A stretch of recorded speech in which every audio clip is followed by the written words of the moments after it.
Halo teman-teman, perkenalkan kami dari kelompok 5. Di sini kami akan menjelaskan tentang apa itu mikromiretik.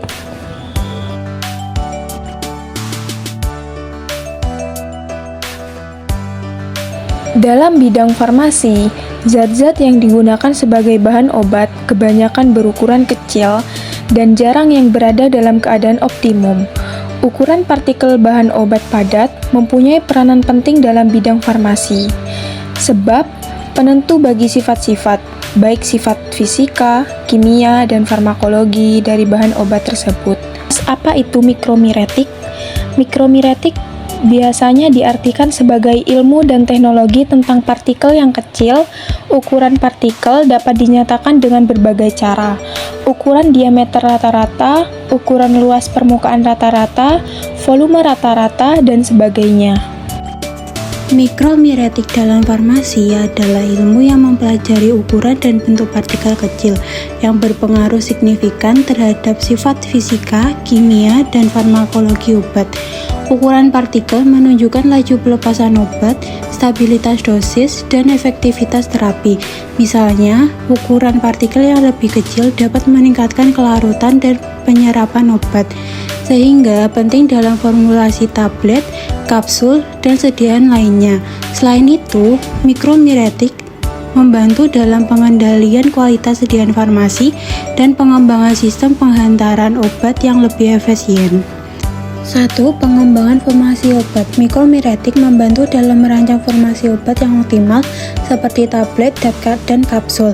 Dengan memahami ukuran dan distribusi partikel, formulasi dapat disesuaikan untuk meningkatkan stabilitas dan efektivitas obat. Kedua, pengaruh ukuran partikel terhadap sifat obat.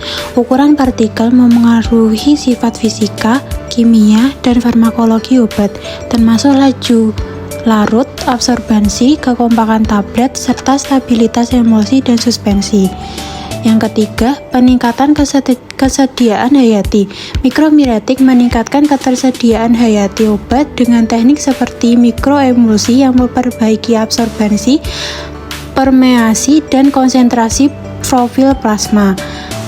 Keempat, kontrol kualitas sediaan obat. Pengukuran dan kontrol ukuran partikel memastikan ukuran sediaan obat dengan meningkatkan sifat aliran, pencampuran granul, dan meningkatkan metode produksi yang tepat. Yang kelima, penentuan metode pembentukan obat. Mikromiretik menentukan mode pembentukan obat seperti penggarusan atau granulasional yang mempengaruhi karakteristik akhir produk farmasi. Metode ayakan Sifsaker. Metode ayakan adalah suatu teknik pemisahan campuran partikel padat berdasarkan ukuran partikel yang bertujuan untuk mendapatkan ukuran yang seragam dan bebas dari kontaminan. Proses ini dilakukan dengan menggunakan alat yang disebut ayakan, di mana partikel akan melewati lubang-lubang saringan yang memiliki ukuran tertentu. Metode ini dapat dilakukan secara manual atau menggunakan mesin, salah satunya Sifsaker yang memberikan gerakan getaran untuk mempercepat proses pemisahan. Pada alat Sifsaker beroperasi dengan prinsip getaran yang dihasilkan oleh elektromagnetik atau motor. Gerakan ini menyebabkan partikel bergerak melalui lubang ayakan atau mesh, di mana partikel yang lebih kecil akan lolos, sementara yang lebih besar akan tertahan. Dalam bidang farmasi, Sifsaker digunakan sebagai alat untuk membantu memisahkan bahan berdasarkan ukuran partikel untuk meningkatkan bioavailabilitas obat. Pengertian ukuran mesh. Ukuran mesh ayakan dalam Sifsaker merujuk pada jumlah lubang yang terdapat dalam 1 inci persegi dari jaringan atau kasa ayakan. Ukuran ini sangat penting karena menentukan ukuran partikel yang dapat melewati ayakan tersebut. Misalnya, jika sebuah ayakan memiliki ukuran mesh 40, berarti terdapat 40 lubang dalam setiap 1 inch persegi dan hanya partikel yang lebih kecil dari ukuran tertentu yang dapat lolos melalui lubang tersebut. Setiap ukuran mesh memiliki spesifikasi tertentu yang disepakati secara internasional untuk memastikan konsistensi dan akurasi dalam pengukuran. Rentang ukuran mesh. Dalam Sifsaker, ukuran mesh biasanya berkisar antara 40 hingga 400. Berikut adalah beberapa contoh ukuran mesh dan diameter lubangnya. Faktor-faktor yang mempengaruhi proses pengayakan. Yang pertama yaitu waktu atau lama pengayakan. Apabila waktu terlalu lama, maka akan mengakibatkan hancurnya granul, sehingga granul yang seharusnya tidak hancur akan hancur. Namun jika waktu terlalu cepat, granul yang diayak tidak akan terayak dengan sempurna. Jadi waktu optimum pengayakan berkisar antara 5-10 menit. Yang kedua, masa sampel. Umumnya SIFSECER dapat menampung sampel dengan berat maksimum sekitar 500 gram hingga 2000 gram. Yang ketiga, yaitu intensitas getaran. Apabila intensitas getaran terlalu tinggi, maka akan terjadi banyak tumbukan antar partikel yang menyebabkan partikel terkikis sehingga partikel tidak terayak sempurna oleh ukuran mesh tertentu. Kerugian dari metode ayakan SIFSECER. Yang pertama, tidak dapat mengetahui bentuk spesifik partikel dan dapat menyebabkan erosi pada bahan-bahan granul. Yang kedua, adanya agregasi karena adanya getaran sehingga mempengaruhi validasi data. Yang ketiga, tidak dapat menentukan diameter partikel karena diperoleh berdasarkan nomor mesh ayakan. Adapun keuntungan dari metode ayakan SIFSECER. Yang pertama yaitu sederhana, mudah, cepat, dan praktis. Yang kedua, tidak membutuhkan keahlian tertentu. Ketiga, mudah diamati. Dan yang terakhir, dapat diketahui ukuran partikel dari kecil sampai besar. Metode mikroskopi optik. Metode ini digunakan untuk mengukur ukuran partikel menggunakan mikroskop optik. Pengukuran partikel dengan menggunakan metode mikroskopik biasanya untuk mengukur partikel dengan ukuran yang berkisar dari 0,2 mikrometer sampai 100 mikrometer. Metode ini dapat digunakan untuk menghitung partikel pada sediaan suspensi dan emulsi. Sediaan tersebut terlebih dahulu diencerkan, kemudian diletakkan pada slide, dan kemudian diamati di mikroskop dengan standar slide mikrometer. Jenis mikroskop yang digunakan pada metode mikroskopi optik ini adalah mikroskop cahaya yang dapat dilihat pada gambar sebelah kanan, dan gambar di sebelah kirinya adalah contoh visualisasi yang akan terlihat pada mikroskop. Selanjutnya, tipe diameter dalam mikroskop. Cara pengukuran diameter partikel dapat dilakukan dengan 3 macam cara, yaitu yang pertama, diameter Martin, yang dapat dilihat pada gambar sebelah kiri atas. Dilakukan dengan cara mengukur bagian tengah partikel dengan memperkirakan partikel tersebut terbagi menjadi 2 sama besar. Yang kedua, diameter Farad, yang dapat dilihat pada gambar sebelah kanan atas.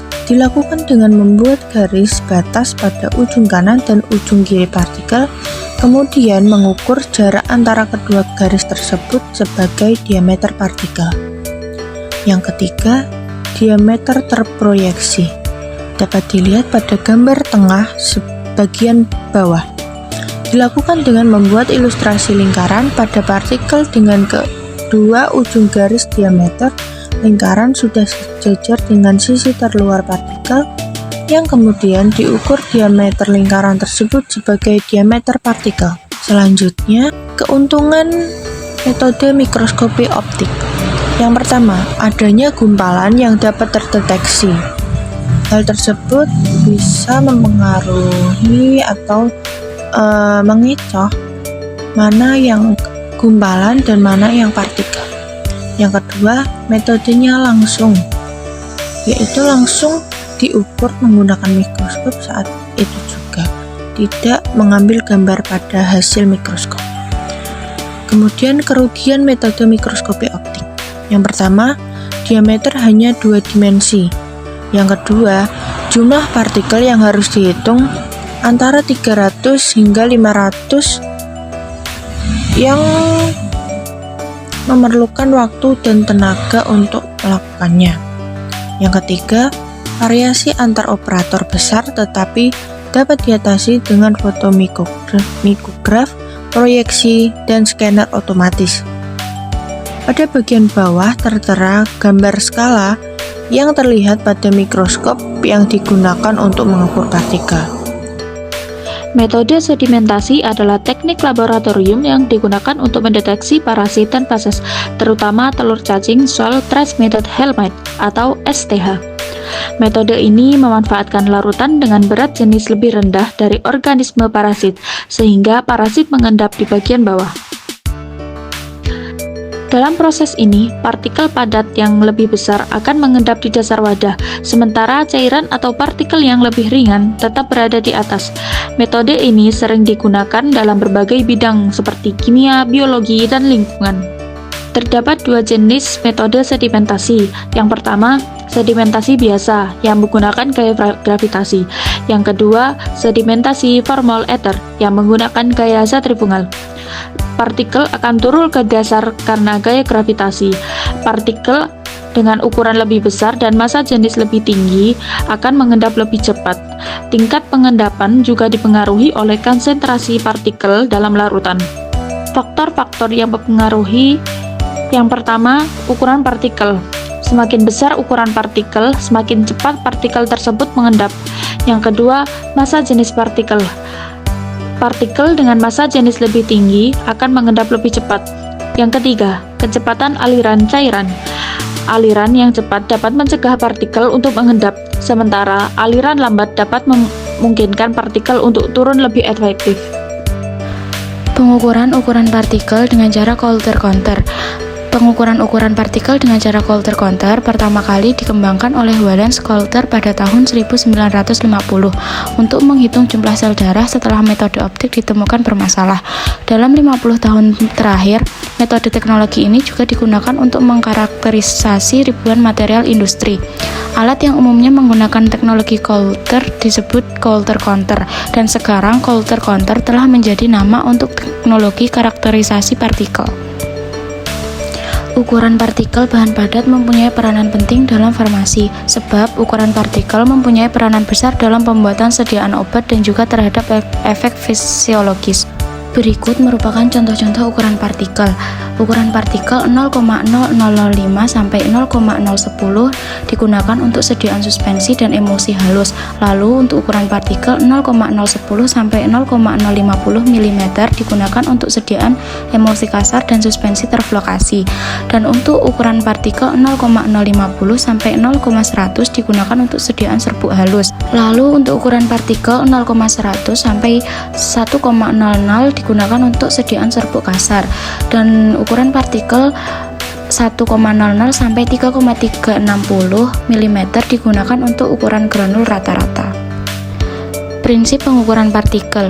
Prinsip Coulter-Counter yaitu ketika sebuah lubang ditempatkan di antara elektroda dan penghantaran ini dimediasi oleh elektrolit konsentrasi rendah, tahanan listrik akan terjadi pada lubang yang kemudian akan diukur.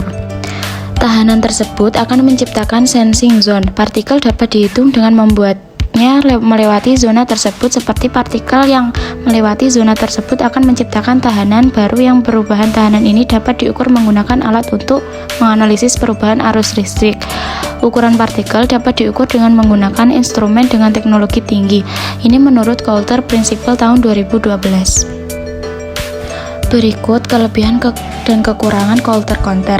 Kelebihan Coulter-Counter: yang pertama, Coulter-Counter dapat digunakan untuk analisis partikel. Yang kedua, pendekatan ini memiliki beberapa keunggulan, termasuk prinsip operasi ortogonal, kepekaan tinggi, kemampuan mendeteksi partikel yang sangat kecil, reproduksibilitas yang sangat baik, dan ketiga, untuk analisis agregat protein. Implementasi terbaik saat ini dari Coulter bisa menghitung ukuran partikel sekecil 0,4 mikrometer. Meskipun memiliki banyak kelebihan, Coulter bukanlah alat yang sempurna.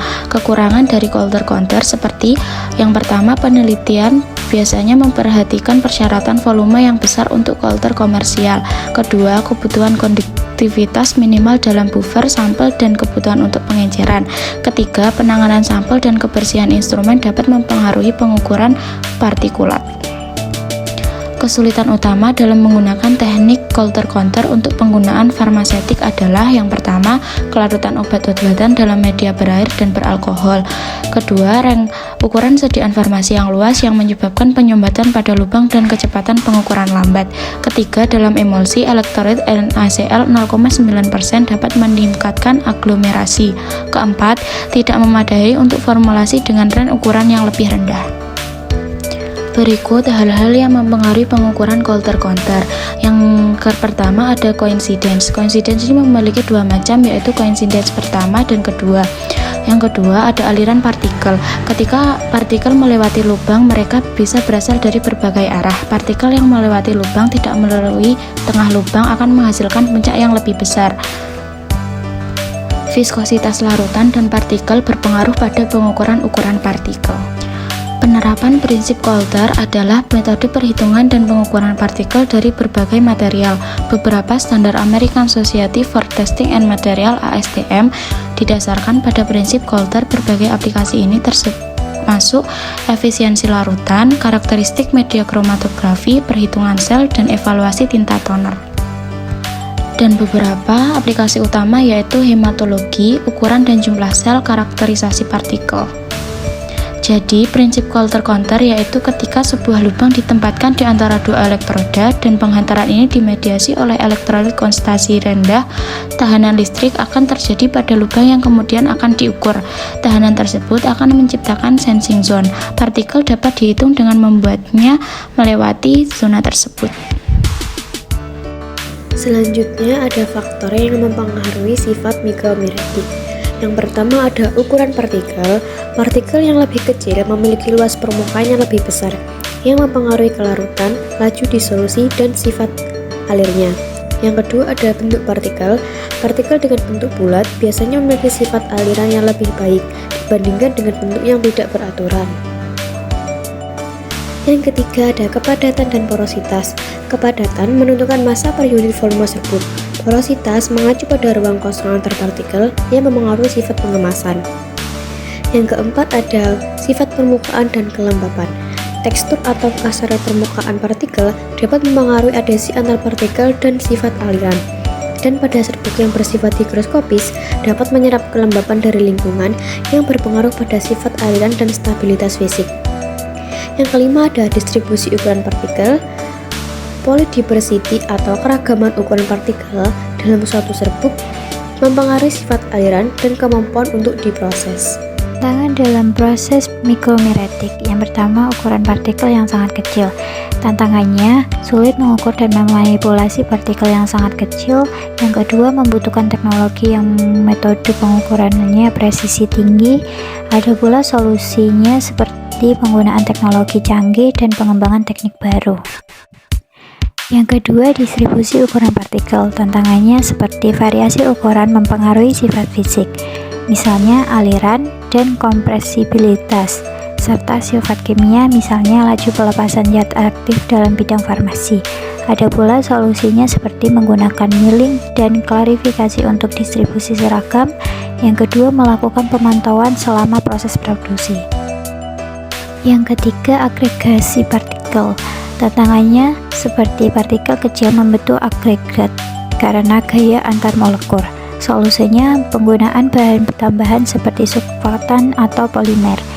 Yang kedua, melakukan proses dispersi dengan menggunakan ultrasonikasi atau Higgs-Sear mixing untuk mencegah agregat.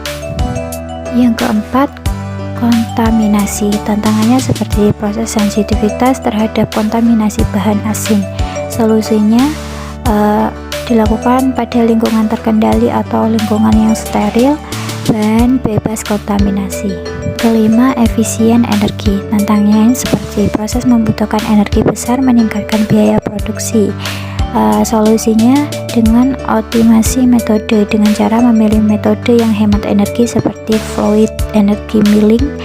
Yang kedua, penggunaan bahan tambahan seperti fluktuasan dalam mempercepat penghancuran partikel dan mempengaruhi kebutuhan energi. Yang keenam, skala produksi. Tantangannya seperti sulit menerapkan teknik mikromiretik di skala besar. Solusinya pilot testing atau uji coba skala kecil yang dilakukan sebelum transisi ke skala besar. Yang kedua, automasi atau penggunaan alat dengan kendala otomatis untuk memastikan parameter tetap stabil. Ada pula tantangan spesifik dalam proses mikromiretik. Yang pertama, bahan mudah teroksidasi. Tantangannya, bahan seperti vitamin C atau bahan aktif farmasi tertentu dapat merusak jika terpapar oksigen. Solusinya, proses dilakukan di bawah atmosfer inert atau nitrogen atau argon. Yang kedua, pengemasan dalam lingkungan vakum untuk mencegah oksidasi selama penyimpanan. Yang kedua, bahan yang higroskopis. Tantangannya, bahan higroskopis menyerap kelembapan dari udara yang dapat mempengaruhi sifat fisik dan stabilitas kimia. Solusinya, penyimpanan dalam kondisi kering menggunakan desikator atau silika gel. Proses dilakukan dalam lingkungan yang lembab terkendali. Yang ketiga, bahan yang bermuatan listrik. Tantangannya, muatan listrik dapat menyebabkan partikel saling menempel sehingga sulit diproses atau dikemas. Solusinya menggunakan antistatik untuk mengurangi muatan.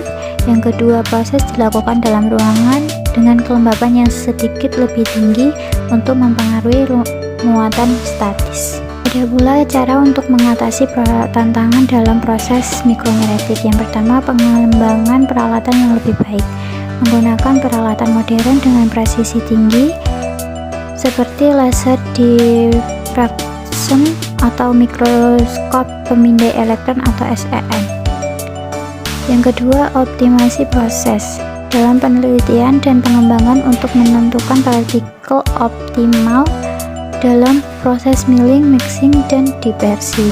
Yang ketiga, penggunaan bahan tambahan, yaitu surfaktan atau stabilizer, digunakan untuk meningkatkan stabilitas partikel dan mencegah aglomerasi. Yang keempat, pengembangan metode simulasi, yaitu metode simulasi komputer untuk memprediksi perilaku partikel dalam sistem kompleks sehingga proses dapat dioptimalkan sebelum uji coba fisik dilakukan.